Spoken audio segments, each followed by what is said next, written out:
तस्ताउस news में खबर शामिल करते हैं नवाही इलाके मौजा मंगरोठा से, जहां कब्ज़ा माफिया ने मनमानी करते हुए स्टेशुदा ज़मीन पर तामीराती काम शुरू कर दिया है।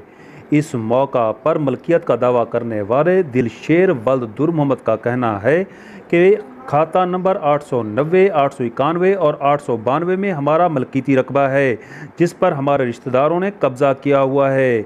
इस कब्ज़े के खिलाफ हमने इंतज़ामिया का दरवाज़ा भी खटखटाया, मगर ताहाल कोई सुनवाई नहीं हुई। दिलशेर का कहना है कि वज़ीर आला पंजाब सरदार उस्मान बुज़दार हमारे साथ इंसाफ करें। आइए आपको दिखाते हैं इस मौका पर उनका क्या कहना था।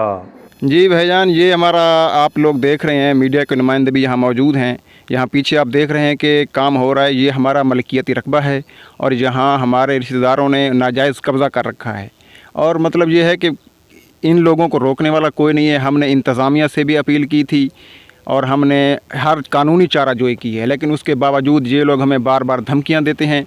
और धमकियाँ देने के बावजूद एक दो दफ़ा इन्होंने हमें रास्ते से रोका भी है और हमारे साथ लड़ाई करना चाह रहे थे, लेकिन हमने लड़ाई को छोड़कर हम अलहदा किया, हमने कानूनी चाराजोई के लिए कोशिश की है।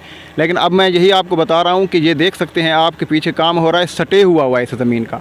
और आप जानते हैं कि ये सब कानून की धज्जियाँ उड़ाई जा रही हैं। स्टे के होते हुए रकबे पर काम कैसे किया जा सकता है।